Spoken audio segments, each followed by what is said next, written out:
Hi Internet. I want to tell you about my first birth story. Um, Now my son is 10 years old. I don't know, it's something special about the 10th birthday. I've been a mom for a decade. Has me feeling sentimental. So it all starts in August 2002 when I was the day before I turned 18. I had been on the Depo-Provera shot for birth control, thinking, oh, I'll get a shot every 3 months and I won't get pregnant. It'll be great. And I started having these dizzy spells. So I went to the doctor the day before my birthday and found out I was pregnant. And I had taken some pregnancy tests at home and they were all negative. But I guess the more sensitive one at the doctor's office worked. And I was pregnant. And decided to keep the baby. I talked to one adoption agency and I knew that wasn't going to work for me.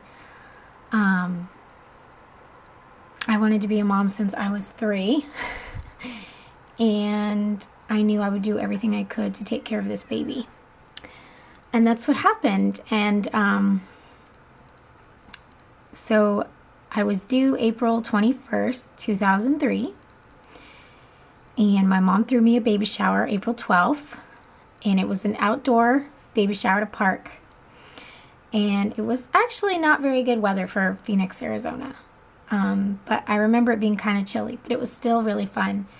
I was 38 weeks at that point, and I was so big that none of my clothes fit. I never really bought maternity clothes. I wore a lot of like overalls and stuff. But all the pictures of me from that day, my belly is totally hanging out. My big baby belly. So it was a really good shower. Got lots of gifts, spent time with friends, and then I went home and went to sleep. And I started having contractions. And it was funny because at the shower, everyone was like, okay, go home and have a baby. Well, that's what I did. I went home and I started having contractions. And I called the hospital that I was going to deliver at. And they were like, oh, take a shower. Don't come in until the contractions have been 5 minutes apart for an hour. So I did that. I took a shower and I laid down on my left side and I drank a gallon of water, maybe not a gallon. And it was funny because my boyfriend's sister, so my son's aunt, was crashed out on the couch asleep watching Fuse, which, watching basically music videos. So, I sat there till, from like 10, 11:30 till 2 at the kitchen table, timing my contractions and writing them down. And they kept playing this song, Girls Not Gray by AFI. And that song still reminds me of that day because they kept playing that video over and over and over. So at around 2, I got my boyfriend's mom. I woke her up and I was like, hey, Joanne, I'm in labor. And I just remember her groggily saying, okay, and getting up. And my boyfriend couldn't be there because he was gone for the military. He was in the Air Force Reserve.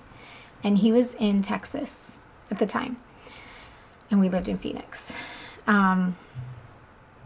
So we were staying with his mom, and she brought me to the hospital. And my mom came to the hospital because my mom was my coach. And I say we got there at like 3 or 4 or something, and we lived like half an hour from the hospital.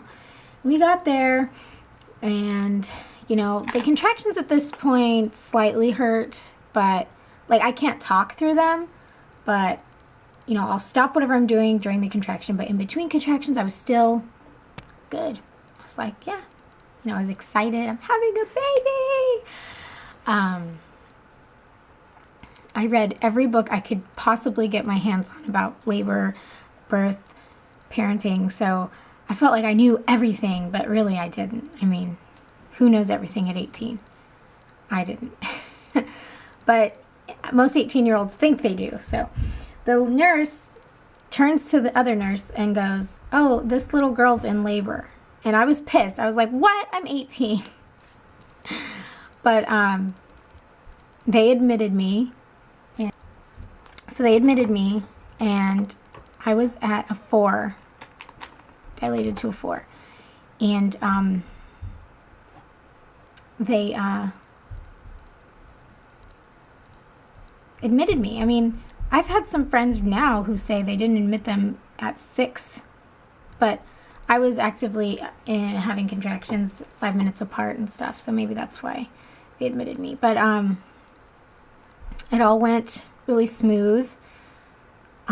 Typical hospital birth, unfortunately.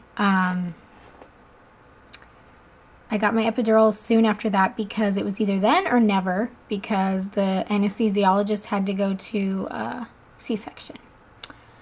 So after I got my epidural, it was like hanging out. We were watching Star Wars, you know, Episode 6, Return of the Jedi, and just hanging out with my mom and my boyfriend's sister, my boyfriend's mom. And like every family member from who lived around there came and visited me, and my grandma was like, "You're not in pain. What's going on? You're not doing anything." Well, of course I wasn't in pain. I couldn't feel anything from my chest down. The epidural really worked on me. So, you know, they'd come and check me periodically. At one point they broke my water to help speed it up, but so between them then and 10:40, I started pushing. And I pushed for 45 minutes, and my baby was born. And I remember, you know, the second he was there, and they didn't let me hold him at first. They took him and wrapped him and cleaned him and stuff, but I could see him from across the room, and I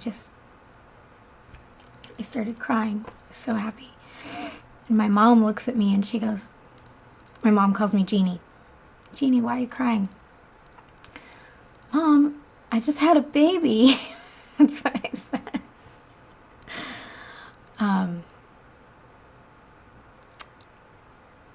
I have to say it was magical for me. They handed him to me while I delivered the placenta, and he was perfect. He weighed 6 pounds, 5.8 ounces, and he was 20 inches long. And I just loved him so much. I wanted to hold him forever. And then everyone took turns holding him. And all of a sudden the doctor is doing this. And I was like, wait, what are you doing, dude? And he's like, I cut you. And I was like, what? He's like, yes, I had to perform an episiotomy. He had done it without even telling me that he was going to cut me. Of course, I was pushing, so I was concentrating on that. But I was a little upset about that. I mean, you didn't even tell me that you're going to cut me open. But the recovery from that wasn't so bad. It just was really sore. Okay. For some reason it stopped recording. So,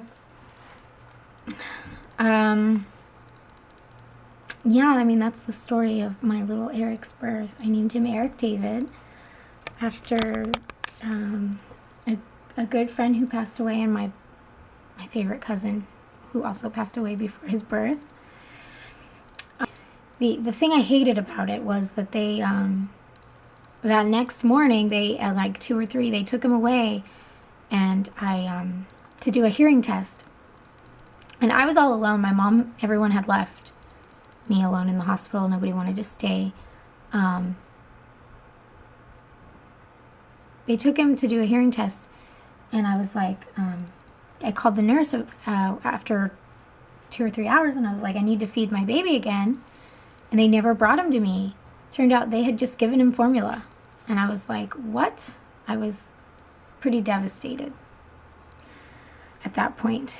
And nursing never got better. Yes, honey. I guess now it's time to go tend to my other kids. I like hearing birth stories, so I hope my typical birth of Eric isn't too boring. See you next time. Bye.